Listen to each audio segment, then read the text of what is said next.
all about execution, and it's all about the initial idea. Half of my life was just, do I have the guts to place this order? Ended up launching. In 42 days, we raised $600,000. Entrepreneurs are a millionfold over anybody else solving the problems because a great problem is a great business opportunity. Hey Fastlaners, this is Ryan Danny Moran. Welcome back to Freedom Fastlane. Today you're going to hear a clip from our December event called Freedom Fastlane Live. It was held here in Austin, Texas. And what we try to do at Freedom Fastlane Live is put the best capitalists, entrepreneurs, brand builders, and investors into one place, invite people to join, and watch what happens. We just try to create the biggest business up-leveling possible. This year's event featured Peter Diamandis, JP Sears, Cameron Herold, the founder of Whole Foods, John Mackey, a panel of people who built $100 million businesses, our investor panel, and a bunch more. And in past events, we've had billionaire Jeff Hoffman, Pat Flynn, Robert Herjavec, Gary Vaynerchuk, and others. So today you're going to hear a clip from the recent event. We don't release the entire event for obvious reasons, but there are certain clips that we find particularly beneficial that we want to share with you. So that's what you're going to hear on today's episode. If you want to be on the waiting list for the event in 2017, you can go over to freedomfastlanelive.com, enter your best email address, and you will be on the notification list for when we release the speakers. Until then, enjoy this clip from Freedom Fastlane Live.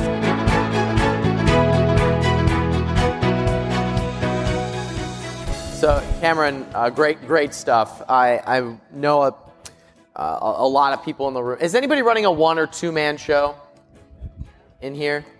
Well, keep your hands up if you're running a one or two man show. Keep them up. Every company started as one or two people. Keep them by up. The way. Keep them up. Now put your hand down. Put your hand down if you don't work too much. Okay. If you work too much? So, you're saying put your hand down if you're balanced? There's power in confusion. All right, we'll do that again. If you're a one or two man show, put your hand up. Now keep them up if you work more than you'd like. Okay, so for that amount of the room, working more than they want, but they're one or two man shows, the biggest transition that I have seen, like the biggest challenge, has been for those individuals to get the first hire right. Or to start learning how to build the team. Yep. Last year, there's several of our backroom members who were one and two man shows, and now there's the first one that was really, really difficult. But after that, the team started to blossom. So what have you seen be that process for hiring the right person, or who are the first hires that you think need to be in place in order to get that moving? Sure. So, and even before the first hire, I think a lot of it is our stop doing list, or what I call it my fuck it list. You got to look at a lot of the stuff that's on your list of stuff that you do day to day and decide what things you're not going to do anymore, because some of it is just pointless. So the next hire that I would get into is actually start outsourcing using Odesk or Elance and looking for fractional people that I can hire who can do little bits of work instead of full-time employees. The first full-time employee I'm probably going to get to is either going to be a sales or marketing person, probably salesperson, anyone who can drive revenue. So in my world, revenue solves problems. There's not a single problem that exists that can't be solved by a check. So the more gross margin you have coming in, the more people you can hire. So I'd be looking for revenue producing roles versus overhead, and then hiring fractional people as much as I can. Do you think that you should hire people that will grow into a role, or people that should have already done it? Yeah, I ideally like to hire ahead of the curve. So I hire people that I know I'm going to need in 2 years. I try to hire them early and tell them to roll up their sleeves and get dirty. It's like, I know this role is a little bit beneath you, but look where we're going. So you use the vivid vision as a way to attract them. By the way, again, we're passing out the bag to bring in the donations for leukemia and also the draw. And the draw is for the full package and the double fast track that I just filled out with you, which is all 4 of my speaking videos and 10 copies of my book and an hour of my coaching time. You can also buy that package as well today. I'll also donate 10% of all the double fast tracks to leukemia today as well. So for the $12.97 package, I'll donate $150 from every package to leukemia as myself as well. So if anyone filling those out. That was another ADD moment, sorry. You were talking about hiring ahead of the curve. Yeah. And I want to know, would you hire somebody who's done it before, or will they grow into that? Yeah, I'm hiring people who have done it before as much as possible, which is why I like outsourcing, because I can really get people that have done it. More often than not, we don't need full-time employees. We need some stuff done, but we don't really need an employee. We just need the stuff done. So if you can get somebody who can do it in 3 hours, at 3 hours once a week, I'd rather have some fractional people, some part-time people, than a full-time. What would you consider the difference? Meaning, for what role would you hire a full-time person? Because there's a lot of people in the room who are saying, like, I have a lot of things that need to get done. How do I identify which ones need to get outsourced and which ones need to be full-time people? You start grouping all your tasks together, or all your projects together, into buckets, and you'll start seeing that some of the buckets have a lot of stuff, and as soon as you have enough stuff that is going to be getting done for a number of hours, you can say, okay, now it's really a full-time role.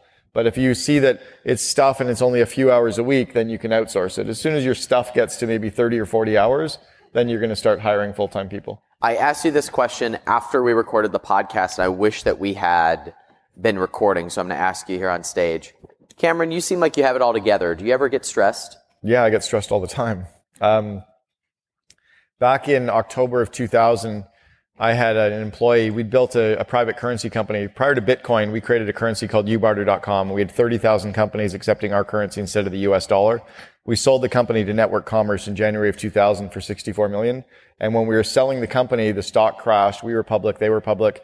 And I went in to get a physical done because I'd just gotten married and we were buying a house. And I'd collapsed on the floor of the elevator crying a couple days before with stress. And the doctor said, is everything okay? And I said, yeah, everything's good. Totally good. I just need to get this physical so I can get insurance. He goes, anything wrong with your body? I'm like, no, everything's good. I said, I've got this weird metallic taste in the back of my neck. It's almost like I'm chewing on aluminum foil. Has anybody ever had that aluminum foil, tin foil taste? Put your hand up if you've had it. Seriously, put your hand up high if you've had that aluminum foil taste.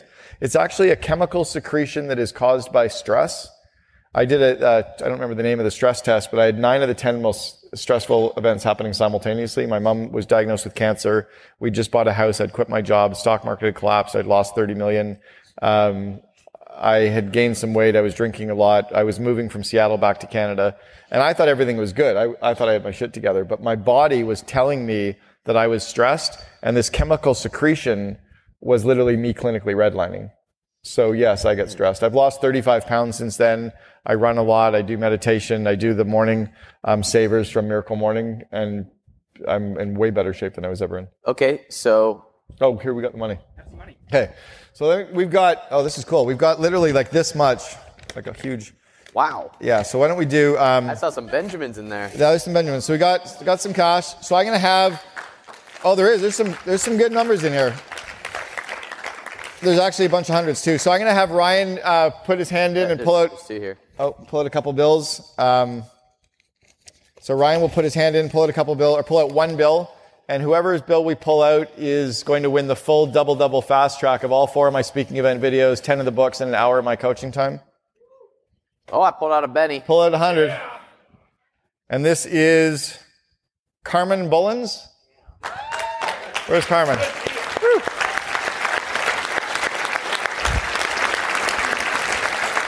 Thank you. It's awesome. Thanks very much. So fill out your form and just put free winner, and then I'll make sure that you get that. And thank you. That's very generous. So all of this money is going to be donated to leukemia. I'm going to give this. Where's Evan? He's backstage. Evan was part of the COO Alliance, which is the only network of the kind in the world for second in commands. I'm going to have Evan take care of getting this to the leukemia, and then he can also get a count done and tell us how much we raised. That would be great. We'll get it done. Okay. All right. So I want to go into stress. Anybody ever feel stressed? As entrepreneurs, especially, those of us who are leading companies, we put a tremendous amount of pressure on ourselves. And I honestly don't know what to do about that, except to just become incredibly present to what your own personal needs are and make sure that you're not siphoning those as a way of sacrificing for the business, because then you just burn out. Mm-hmm. You've worked with a bunch of entrepreneurs and you've experienced this yourself. So how do you coach somebody through particularly stressful times? Sure. So I actually wrote about it in Double Double. Chapter 12 is the highs and lows of CEOs. And we go through this roller coaster of emotions that are magnified because, we're the ones who have our house on the line and we're recruiting people to join our great company, even though we're not sure we're going to be in business in 2 weeks. We have this magnification of stress and we can't tell our board what's really going on. We can't tell our employees really what's going on. So we're often living in this very scary place. So the stress that we're under is really magnified. So when you're at what I call crisis of meaning, which is that real death spiral at the bottom where you're just stressed or depressed, or, you're at home calling your employees saying, I can't come in this afternoon because I'm busy. And really you've got the duvet pulled up over your head.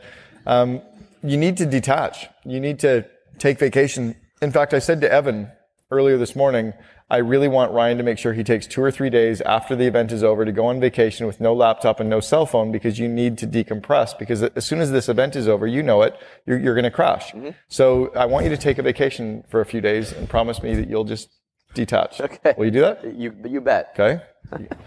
So that you have to do that. Stop working at night. You're not going to get it all done. You're lying to yourself. You're avoiding your relationships. You're avoiding pain in some way. You're avoiding the fact that you've lost hobbies and stop it. You're not going to get it all done. As soon as you catch up, you're going to have a new list anyway. So work a solid day and then have a solid afternoon and evening and weekends of fun, and get some hobbies back in your life and get some grounding back in and be interested in stuff.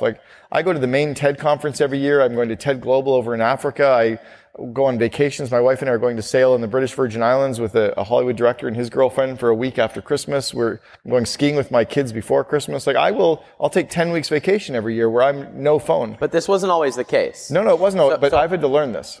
And both you and I are members of... But even in a startup, if I was in a 2-person startup, I would never work nights again. I would never work weekends again. You have to get balance. Because you're not going to get it all done. You're operating on this reduced capacity. You think you're working hard. You think you're getting stuff done, but you're not. I've got a client who's only sells on Amazon. His company is called Viva Labs or Viva Naturals. Hussein's products, if you look up coconut oil on Amazon, he's got the #1 product on Amazon with 16,000, 17,000 reviews. He's gone from 3 million to 38 million in 3 years that I've coached him. Hussein is now working out with a personal trainer, never working weekends, never working evenings, spending time with his kids and going to the park. And it's hard for him to unlearn these habits, but he's realizing it's powerful. There's a lot of individuals who are at kind of that $3 million point. What did you coach that client through to go from 3 to 38? Sure. So the first one was to look for very profitable products and sell more of those. So find all the high gross margin products because again, revenue solves problems. Next one was to get focused. He had a million things that he wanted to be working on, and it was starting to pick the critical few. So if you think about building a home for a second, you want to put the Wolf stove in and the cool cabinets, but we'll get there. But let's get the foundation locked and loaded first. And then let's get the walls, and then let's get the plumbing and electrical. So for him, it was vivid vision, core values, core purpose, BHAG, getting rid of some bad employees, hiring some good employees, putting interviewing and hiring systems in place, engaging some executive search firms that recruit for him, driving PR, driving marketing, driving culture. And then we kind of grew it from there. What do you think are the responsibilities of the person leading the company or the founder of the company? So the CEO or the entrepreneur is about vision. Right? You're the one who has to be the caretaker of vision and culture. So I always say the entrepreneur can only have 5 direct reports because you also have your board and legal and culture that you have to take care of. But I think the CEO's job is around growing people. I flip the org chart upside down. The CEO is at the bottom of the org chart, supporting the VPs who support the managers, who support the employees, who support the customers. So it's an inverted pyramid is your org chart. Right? If you do it right, your job is to be able to support. So my job is to direct you and make sure you're working on the right stuff and give you the emotional support and the technical support you might need through mentoring or situational leadership to help you. Is this helpful stuff? Yeah. So I could sit here and talk to Cameron all day about this, but I love the fact that we're getting into really tactical stuff. So we're going to reserve time for 4 questions if you want to grab one of the mics that I imagine are over there. I can't see because the lights are blinding me. So if you line up, or if you put your hand up if there's not secret mics there, we'll find a way to get some Q&A with Cameron. So what have you seen be the traits in entrepreneurs who make that pivot from the 1 or 5 million, the single $1 million business to really growing? Because you've made that transition multiple times and worked with people who have made that transition. Sure. But most entrepreneurs never grow beyond that. So what have you seen be the traits in those who make that? Yeah, I actually cover it for the first time I've ever put it in writing is in the last chapter of the Miracle Morning for Entrepreneurs, but I'll give it to you right now. It's 3 things. It's focus, faith, and effort. So on a scale, write down these numbers for a second. Just put down F times E. And then what % focused are you today? How focused are you on the critical few things? How focused are you on a channel or on your products? How focused are you during the day? Are you wasting time on Facebook and stuff? What % focused are you out of 1 to 100%? And then how much faith do you have? What % faith do you have in your business, your economy, the market, right? How comfortable do you feel with it all? What % on a scale of 1 to 100? And then how much effort are you and your team putting in? Are you guys working hard or hardly working? So let's say that you had 50% focus times 50% faith times 50% effort. That comes out to 12.5% chance of success. If you're even at 80% focus times 80% faith times 80% effort, that's only a 51% chance of success. You may as well go to Vegas and put it all on red. To truly be successful, even 90% focus, 90% faith, 90% effort is only 74% chance of success. So what I've seen the most successful entrepreneurs do, and I've coached some of the best in the world, it's about focus, faith, and effort. And they literally work on the critical few things with the best employees. They work on protecting their confidence. They work on relaxing, and it's those basic things. Business is, again, so simple. If you go back to your office and teach everybody how to run meetings, it'll help your company in a huge way. If you don't, you'll spend the rest of your life saying business is difficult. Let's go over here. Cameron, you reiterated that you need to handcuff your best employees. Now, you said you need to find out what they need to be handcuffed. So why don't we ask them straight up what they want? We should. That's exactly one way you do. You just say, what would keep you here? If you know that you're a great employee. I know you're a great employee. I want you here forever. What would keep you here? So I have an executive assistant right now, Meredith Kuba, who's just fantastic. And she's just finishing her first year with me. My old one was with me for 4 years. And I just asked her the other day, what would keep you? She goes, Cameron, I'm never leaving. I said, no, that's not my question. What would keep you here? So you have to ask. Let's go over here. You talked about firing quickly. And do you tend to prepare to fire, or like for people you're telling to fire people on, I guess, Monday at noon, are you thinking that they should have a replacement in mind, or just... No, the cost of keeping the wrong person is 15 times their salary. So let me give you a couple of reasons why you just need to fire them even before you have the replacement. Let's say you have an A player, a really fantastic employee who comes into you and says, you know what, I'm quitting. I'm leaving because I can't work with Bob anymore. And you go, yeah, but I'm firing him. I've already taken another job. How would that feel? Or you have a customer who leaves because of Bob. Or you have the negativity, or Bob makes a mistake. So you just have to make the cut. So the test I work with entrepreneurs on all the time, if you got a phone call right now and you found out Bob was hit by a car and killed, what would you do to replace him? So go back to the office, fire Bob, and start working on that list of 5 things, but get it done quickly. And then do it with integrity and do it with empathy. You also, I've heard all the time, oh, well, legal, we can't do it. Really? I sat in the CEO of Sprint's office, Marcelo Clore. We top graded his entire team, and he called in his chief legal counsel and said, I'm firing, and I won't give you the title, but a guy who'd been with him for 27 years at a C-level role. He said, I'm firing him tomorrow. Don't tell me I can't do it. Tell me what I need to do it, because it's happening tomorrow. I sat with Governor Doug Ducey in Arizona, and he fired the head of the Department of Transportation because he didn't support Uber. You know, we can do whatever the hell we want because it might cost us 6 months severance, but that's better than 15 times that it's costing us to keep them. We also give way too much time. Our A players are your racehorses. Your B players are your workhorses. Your C players have to go to the glue factory. We give too much time to our bad players instead of to our A's. We've made difficult decisions in the last year. I'm learning how to hire. I'm also learning how to fire. I've also found that there's fear going into it, but afterwards there's so much freed up energy in the office because everybody knew it was coming. And when that happens, there's everybody rallies and there's a new level of expectation. It's like a team playing shorthanded. I don't know if you watch hockey. I love hockey, but if you see a hockey team who's down a player and they score a goal, it's because they rally and they work harder together, right? You can get way more. My original working title for Double Double before Seth Godin actually gave me the title for Double Double. It was originally going to be called How to Get More Shit Done with Less People Faster. It's because you don't need these big complex teams. You need the right people doing the right stuff and acting like Navy SEALs and everybody aligned, and then life gets easy. Let's go over here. When hiring for culture, you're at risk for having a business full of white guys. No. So I'm assuming you don't. So tell us how you do that. Yeah. So I'm not saying look for the same people as me. I'm saying I want people who line up culturally with, they love the vivid vision, so they're vibrating. They live the core values, so that's critical. That's what I'm looking for. So I know that's what you're looking for, but how do you teach other people? There's a difference. Well, it's 2016. Okay. It's 2016. I mean, I'm quoting our Canadian Prime Minister when they said, "Why is your cabinet 50% women and 50% men?" Because it's 2016. So Silicon Valley is not listening. Well, I'm not. I don't work with them. Yeah. I work with people who actually wake up in the morning and realize that women are as smart as men and African Americans are as smart as Chinese. Like, can we please move past this discussion? For the most part, most people treat people like people. And this isn't a criticism of you. This is a criticism of, like, I'm sick. I went to TED Women. I was one of 20 guys in a room of 800 women at TED Women. And women were saying, you know what? Let's move past the discussion. We're already there.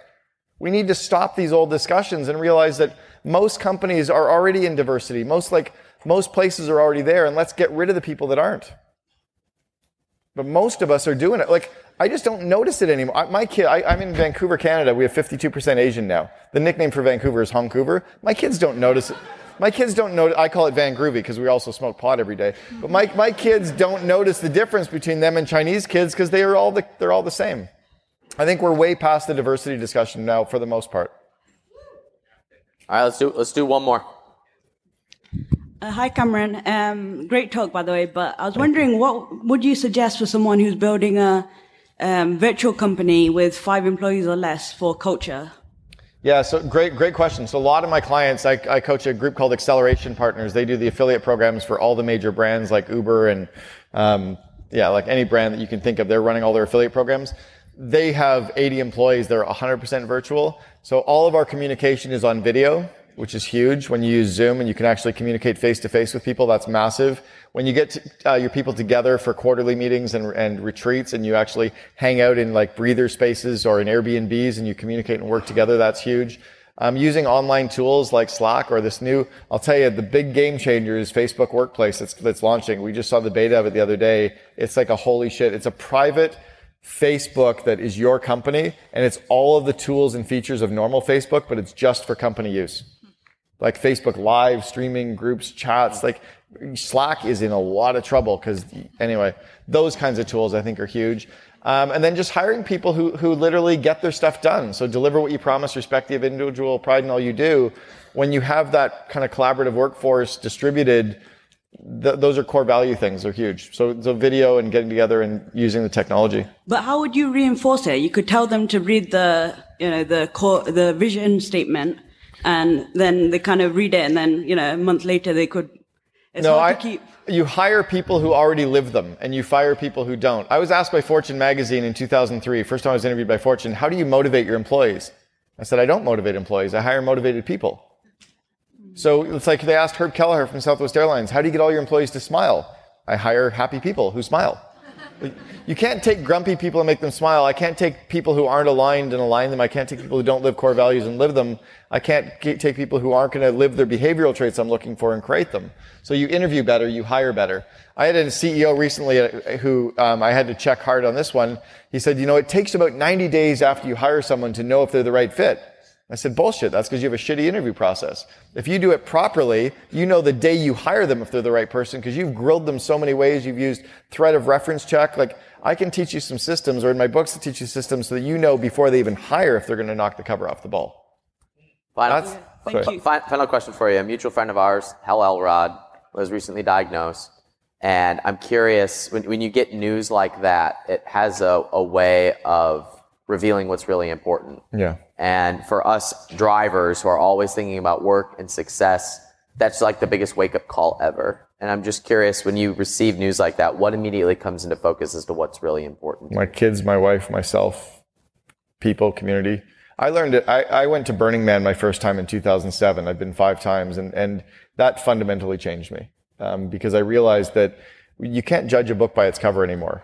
I was meeting these incredible people who you don't know what they do, and no one talked about work. We spend a week together talking about our fears and our insecurities and our joys and our passions. And, asked Evan a question today. He goes, wow, that's kind of like going outside of, like, let's ask those questions. Let's have the real discussions with people. None of us are getting out of this alive.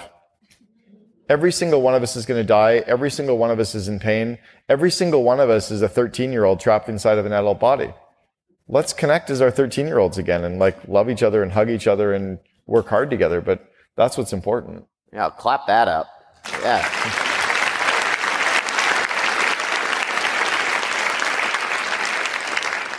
Was this last hour a multi-million-dollar hour? My goodness.